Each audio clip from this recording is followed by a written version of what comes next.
Well, all right. So far, great night of fights of UFC 310. We're going to get to the main event and a co-main event, but before that, let's take a look at all the fights of the night to sort of give you a little recap.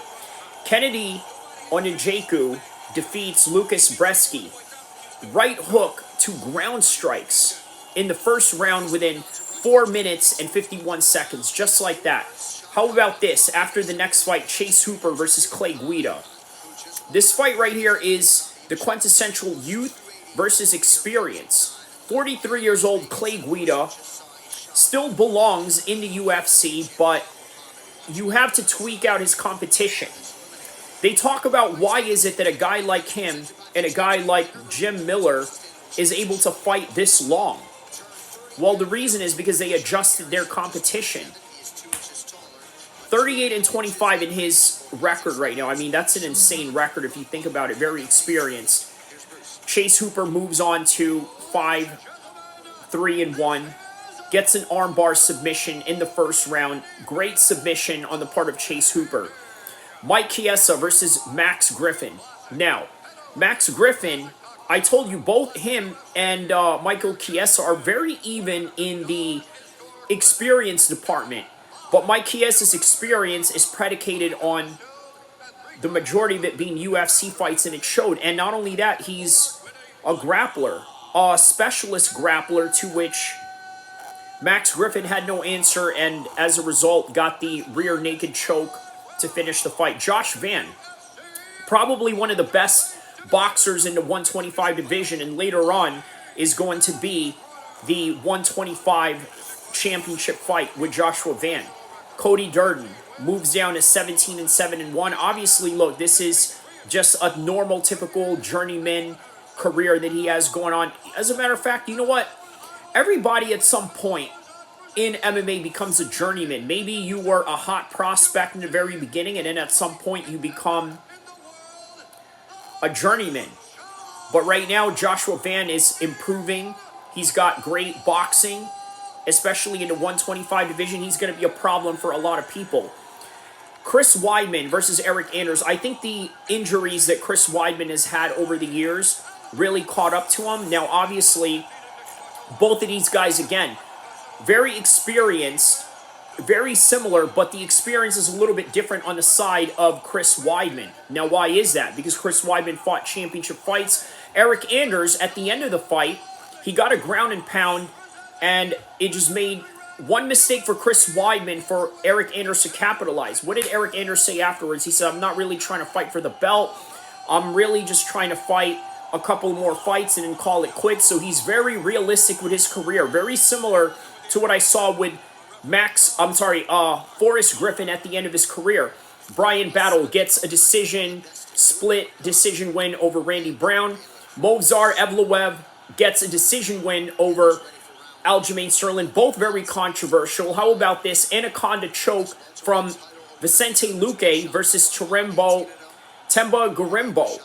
One mistake that he made. That's all that you need in this fight is one mistake. Speaking of one mistake, Dominic Reyes was able to capitalize on a few mistakes of Anthony Smith, ground and pounded him in the second round. And Doho Choi, how about this, gets an elbow crucifix from Nate Landier. Just like that. And then moving on, Bryce Mitchell, elbows from the top. Look, you can't constantly be in your guard position every single second. You just can't do it. If you're and here we go, round one right now with Ian Gary and Shafkat. So yeah, anyways, as we're watching the live of well, actually it's not live if you're going to see this later on in the video section, but yeah, we're watching Ian Gary and Shafkat live right now. But we're going to talk more about that. There's a clinch position that Shafkat has Ian Gary on. Is this the type of fighting that Ian Gary has not been used to? A consummate grappler and a heavy wrestler, grinder. And by the way, that's something that, unfortunately, Kron Gracie lacked. He was trying to pull guard the whole entire time, and he paid dearly for it with Bryce Mitchell landing elbows on top. Now, how about this? Controversial fight right here with Cyril Gane versus Alexander Volkov. Very controversial fight, okay? And the controversy of this fight is because of the fact that Alexander Volkov had the better wrestling. Now, sometimes wrestling doesn't win fights, but you know what? Cyril Gane was highly accurate in this fight, and as a result, this is a very controversial decision, but it's not indicative of Volkov, because Volkov showed that he was very much improved in this fight. It just was one of those situations where whatever the judges saw was law, and they had to pick one winner, and they liked the striking over the grappling of Volkov. But great on Volkov. He was able to close into distance straight away and get the takedown. And look at this. Speaking of takedown, how about Ian Gary really fighting off this takedown from Shavkat Rakhmonov right now? Really fighting it off, but this whole entire time, Ian Gary has been stuck in this position with a Shavkat Rakhmonov, unfortunately. Yeah, he's been in this position the whole entire time. So, he has to try to get out of this position right here. He's stuck in this body lock position. He's not able to get out. Now, here's Ian Gary. He's trying to get out.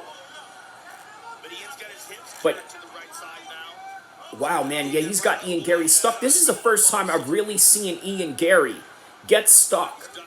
By the way, if you're watching this live right now, I want you to check out the video section of the reaction and the recap to UFC 310, which is what I'm recording right now.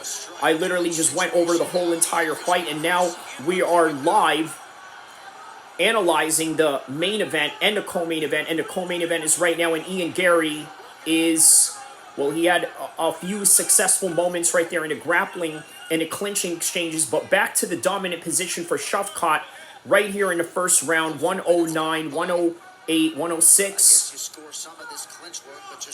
Doing really good clinch work right here by Shavkat. Really good clinch work.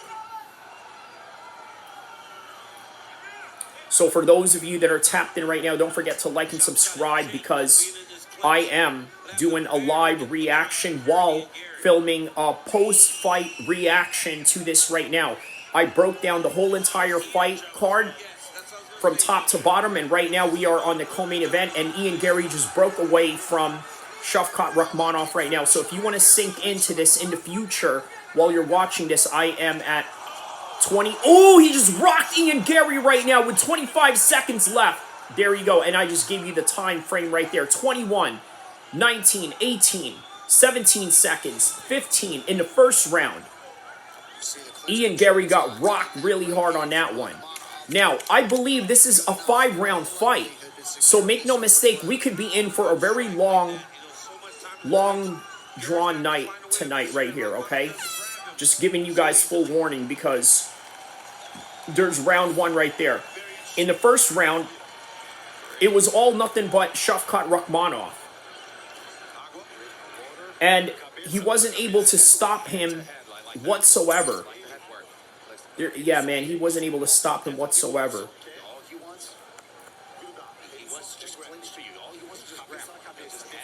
Yeah, all he wants to do is just clinch.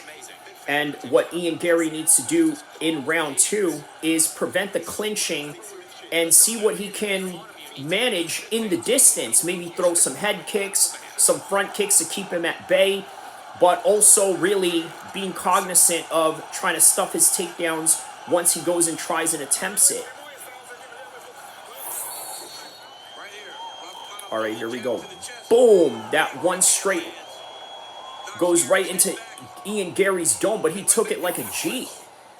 All right, here we go, round 2. UFC 310 is presented by Bud Light, the official beer sponsor of UFC.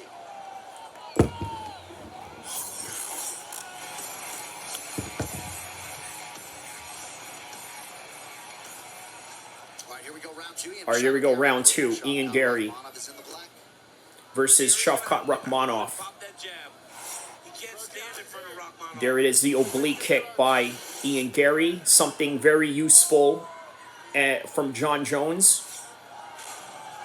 John Jones was one of the guys that was very influential for that particular technique, the oblique kick. You know who started that technique? Believe it or not, it was Bruce Lee. And it was modified and perfected by John Jones, now used by the likes of Ian Gary. So 4:17, 4:15 left into the second round right now. Once again, continuing the front kick. So Ian Gary is doing exactly what I feel would be very helpful in this matter right now, which is throwing those front kicks.